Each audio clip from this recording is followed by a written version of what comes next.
أعوذ بالله من الشيطان الرجيم. بسم الله الرحمن الرحيم.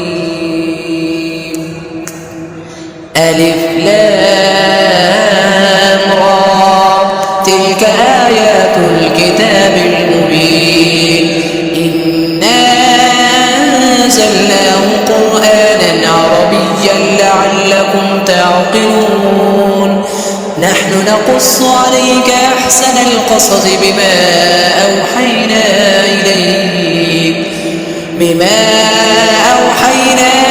إليك هذا القرآن وإن كنت من قبله لمن الغافلين. إذ قال يوسف لأبيه يا أبت إني رأيت 11 كوكبا والشمس والقمر رأيتهم لي ساجدين. قال يا بني لا تقصص رؤياك على إخوتك فيكيدوا لك كيدا إن الشيطان للإنسان عدو مبين. وكذلك يجتبيك ربك ويعلمك من تأويل الأحاديث ويتم نعمته عليك وعلى آل يعقوب كما أتمها على أبويك من قبل إبراهيم وإسحاق إن ربك عليم حكيم. لقد كان في يوسف وإخوته آيات للسائلين. إذ قالوا ليوسف وأخوه أحب إلى أبينا منا ونحن عصبة إن أبانا لفي ضلال مبين. اقتلوا يوسف أو اطرحوه أرضا يخل لكم وجه أبيكم وتكونوا من بعده قوما صالحين. قال قائل منهم لا تقتلوا يوسف وألقوه في غيابة الجب يلتقطه بعض السيارة إن كنتم فاعلين. قالوا يا أبانا ما لك لا تأمنا على يوسف وإنا له لناصحون. أرسله معنا غدا يرتع ويلعب وإنا له لحافظون. قال إني ليحزنني أن تذهبوا به وأخاف أن يأكله الذئب وأنتم عنه غافلون. قالوا لئن أكله الذئب ونحن عصبة إنا إذا لخاسرون. فلما ذهبوا به وأجمعوا أن يجعلوه في غيابة الجب وأوحينا إليه لتنبئنهم بأمرهم هذا وهم لا يشعرون. وجاءوا أباهم عشاء يبكون. قالوا يا أبانا إنا ذهبنا نستبق وتركنا يوسف عند متاعنا فأكله الذئب وما أنت بمؤمن لنا ولو كنا صادقين. وجاءوا على قميصي بدم كذب قال بل سولت لكم أنفسكم أمرا فصبر جميل والله المستعان على ما تصفون. وجاءت سيارة فأرسلوا واردهم فأدلى دلوه قال يا بشرى هذا غلام وأسروه بضاعة والله عليم بما يعملون. وشروه بثمن بخس دراهم معدودة وكانوا فيه من الساهدين. وقال الذي اشتراه من مصر لامرأته أكرمي مثواه عسى أن ينفعنا عسى أن ينفعنا ينفعنا أو نتخذه ولدا وكذلك مكنا ليوسف في الأرض ولنعلمه من تأويل الأحاديث والله غالب على أمره ولكن أكثر الناس لا يعلمون ولما بلغ أشده وآتيناه حكما وعلما وكذلك نجزي المحسنين وراودته التي هو في بيتها عن نفسه وغلقت الأبواب وقالت هيت لك قال معاذ الله إنه ربي أحسن مثواي إنه لا يفلح الظالمون ولقد همت به وهم بها لولا أن رأى برهان ربه كذلك لنصرف عنه السوء والفحشاء إنه من عبادنا المخلصين واستبق الباب وقدت قميصه من دبر وألف سيدا لدى الباب قالت ما جزاء من أراد بأهلك سوءا إلا أن يسجن أو عذاب أليم قال هي راودتني عن نفسي وشهد شاهد من أهلها إن كان قميصه قد من قبل فصدقت وهو من الكاذبين وإن كان قميصه قد من دبر فكذبت وهو من الصادقين فلما رأى قميصه قد من دبر قال إنه من كيدكن إن كيدكن عظيم يوسف أعرض عن هذا واستغفري لذنبك إنك كنت من الخاطئين وقال نسوة في المدينة امرأة العزيز تراود فتاها عن نفسه قد شغفها حبا إنا لنراها في ضلال مبين فلما سمعت بمكرهن أرسلت إليهن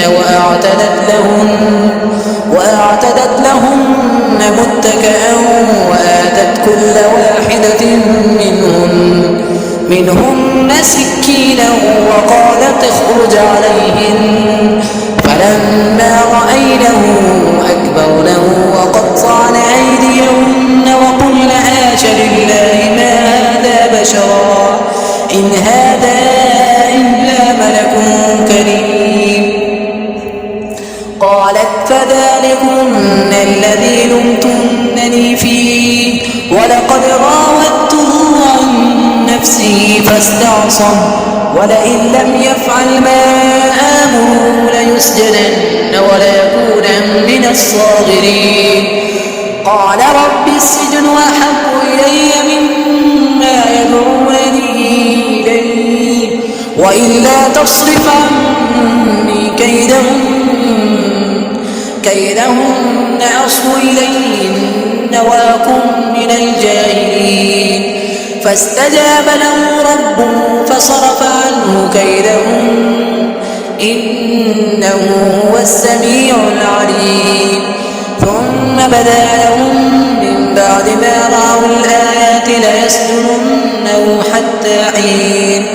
ودخل معه السجن فتيان قال أحدهما إني أراني أعصر خمرا وقال الآخر إني أراني يحمل فوق رأسي خضما تأكل الطير منه نبئنا بتأويله إنا نراك من المحسنين قال لا يأتيكما طعام ترزقانه إلا نبأتكما بتأويله قبل أن يأتيكما ذلكما مما علمني ربي إني تركت ملة قوم لا يؤمنون بالله وهم بالآخرة هم كافرون واتبعت ملة آبائي إبراهيم وإسحاق ويعقوب ما كان لنا أن نشرك بالله من شيء ذلك من فضل الله علينا وعلى الناس ولكن أكثر الناس لا يشكرون يا صاحبي السجن أرباب متفرقون خير أم الله الواحد القهار ما تعبدون من دونه إلا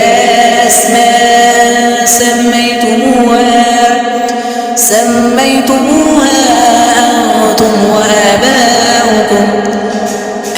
أنتم وآباؤكم ما أنزل الله بها من سلطان إن الحكم إلا لله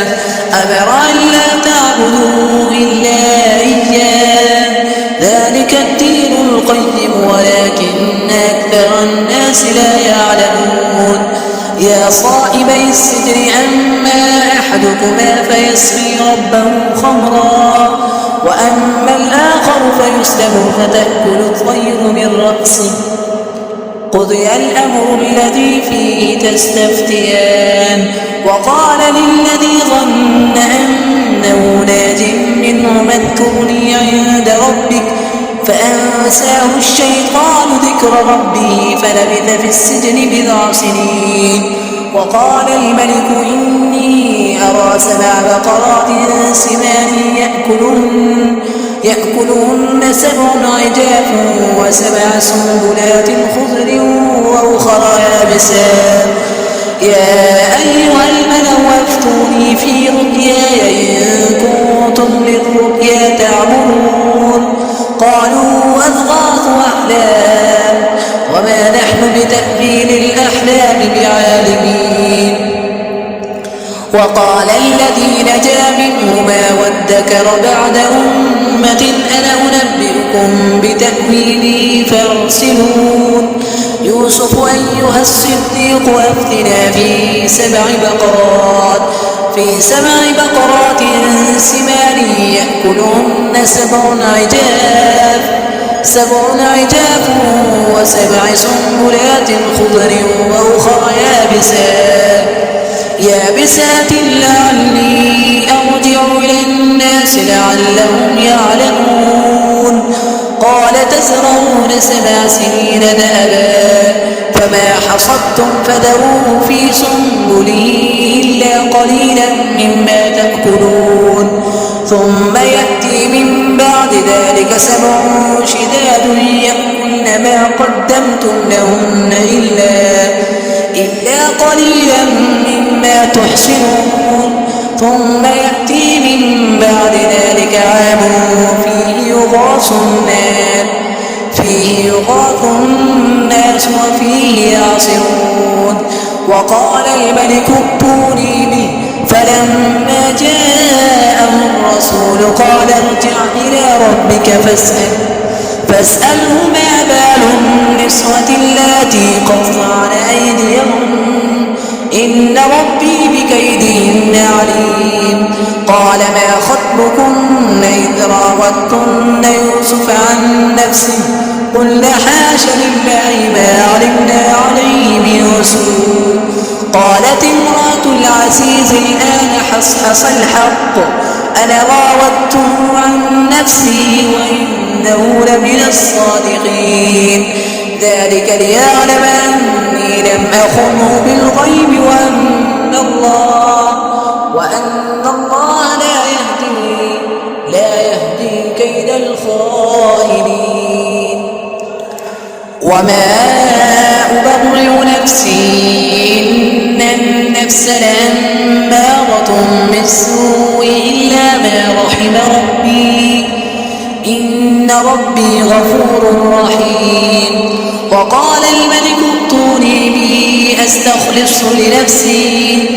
فلما كلمه قال إنك اليوم لدينا مكين أمين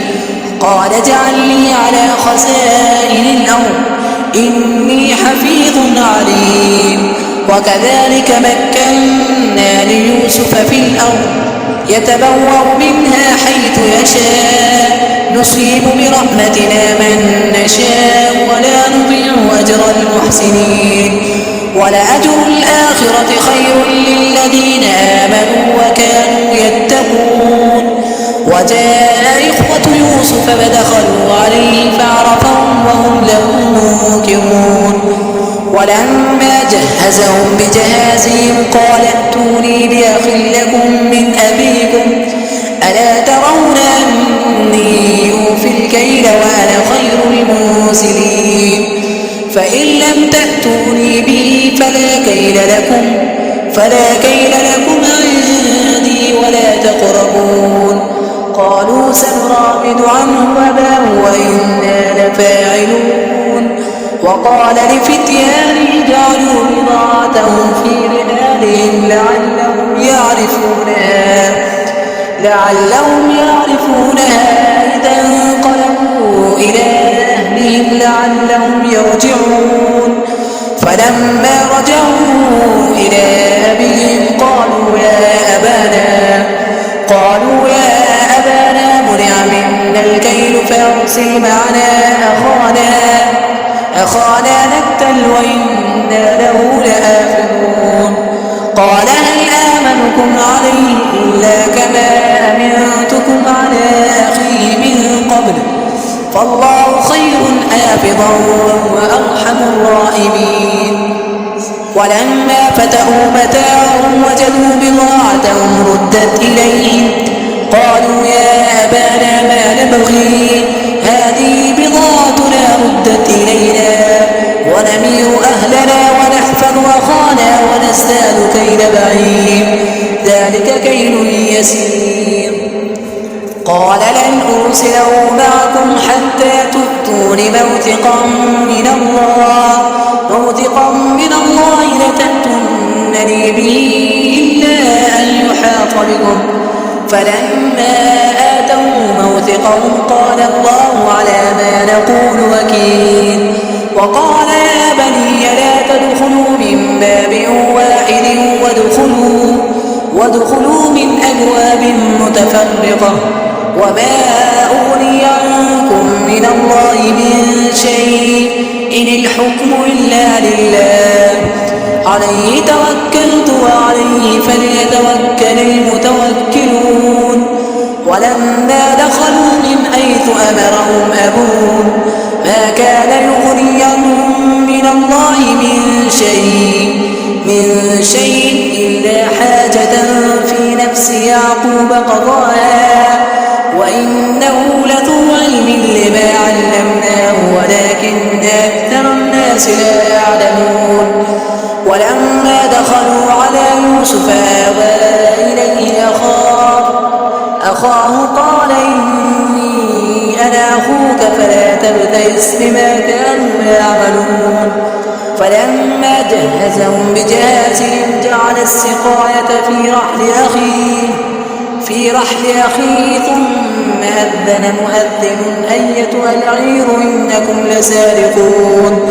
قالوا وأقبلوا عليهم ماذا تفقدون قالوا نفقد سواع الملك ولمن جاء به حمل بعير وأنا به زعيم قالوا تالله لقد علمتم ما جئنا لنفسد في الأرض وما كنا سارقين قالوا فما جزاؤه إن كنتم كاذبين قالوا جزاؤه من وجد في رحله فهو جزاؤه كذلك نجزي الظالمين فبدأ بأوعيتهم قبل وعاء أخيه ثم استخرجا من وعاء أخيه كذلك كدنا ليوسف ما كان ليأخذ أخاه في دين الملك إلا أن يشاء الله نرفع درجات من نشاء وفوق كل ذي علم عليم قالوا إن يسرق فقد سرق أخ له من قبل فأسرها يوسف في نفسه ولم يبدها لهم قال أنتم شر مكانا والله أعلم بما تصفون قالوا يا أيها العزيز إن له أبا شيخا كبيرا فخذ أحدنا مكانه إنا نراك من المحسنين. قال معاذ الله أن نأخذ إلا من وجدنا متاعنا عنده إنا إذا لظالمون. فلما استيئسوا منه خلصوا نجيا قال كبيرهم ألم تعلموا أن أباكم قد أخذ عليكم موثقا من الله ومن قبل ما فرطتم في يوسف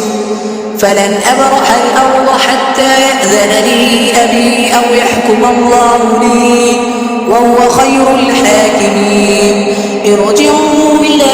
أبيكم فقولوا يا أبانا إن ابنك سرق وما شهدنا إلا بما علمنا وما كنا للغيب حافظين. واسأل القرية التي كنا فيها والعير التي يقبلنا فيها وإنا لصادقون. قال بل سولت لكم أنفسكم أمرا فصبر جميل عسى الله أن يأتيني بهم جميعا إنه هو العليم الحكيم.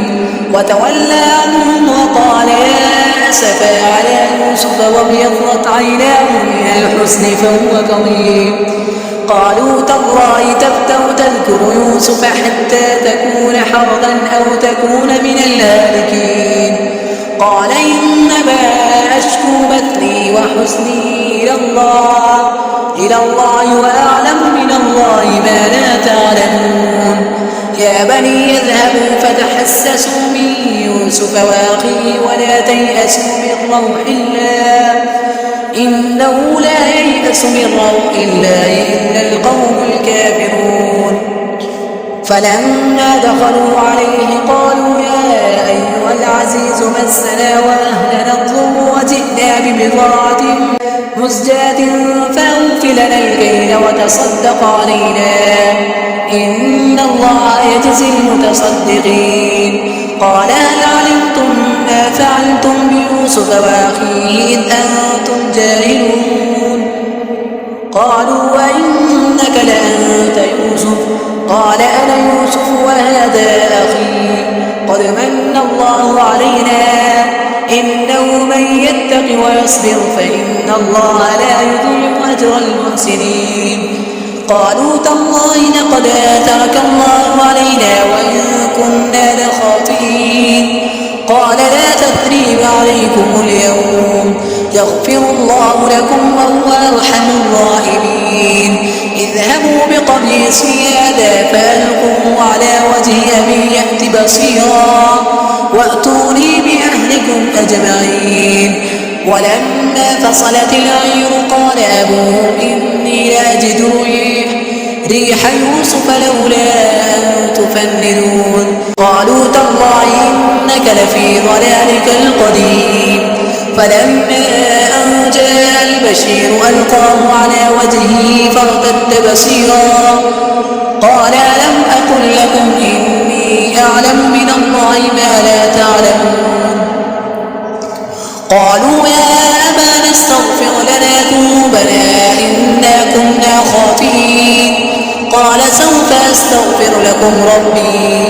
إنه هو الغفور الرحيم. فلما دخلوا على يوسف آوى إليه أبويه وقال ادخلوا مصر إن شاء الله آمنين.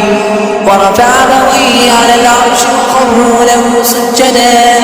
وقال يا أبت هذا تأويل رؤياي من قبل قد جعلها ربي حقا وقد أحسن بي إذ أخرجني من السجن وجاء بكم من البدو من بعد أن نزغ الشيطان بيني وبين إخوتي إن ربي لطيف لما يشاء إنه هو العليم الحكيم. رب قد آتيتني من الملك وعلمتني من تأويل الأحاديث فاطر السماوات والأرض أنت وليي في الدنيا والآخرة توفني مسلما وألحقني الصالحين. ذلك من أنباء الغيب نوحيه إليك وما كنت لديهم إذ أجمعوا أمرهم وهم يمكرون وما أكثر الناس ولو حرصت بمؤمنين وما تسألهم عليه من أجر إن هو إلا ذكر للعالمين. وكأين من آية في السماوات والأرض يمرون عليها وهم عنها معرضون وما يؤمن أكثرهم بالله إلا وهم مشركون. أفأمنوا أن تأتيهم غاشية من عذاب الله أو تأتيهم الساعة بغتة وهم لا يشعرون. قل هذه سبيلي يدعو إلى الله على بصيرة أنا ومن اتبعني وسبحان الله وما أنا من المشركين. وما أرسلنا من قبلك إلا رجالا نوحي إليهم من أهل القرى أفلم يسيروا في الأرض فينظروا كيف كان عاقبة الذين من قبلهم ولدار الآخرة خير للذين اتقوا أفلا تعقلون. حتى إذا استيأس الرسل وظنوا أنهم قد كذبوا جاءهم نصرنا فنجي من نشاء ولا يرد بأسنا عن القوم المجرمين. لقد كان في قصصهم عبرة لأولي الألباب ما كان حديثا يفترى ولكن تصديق الذي بين يديه وتفصيل كل شيء وهدى ورحمة لقوم يؤمنون. صدق الله العظيم.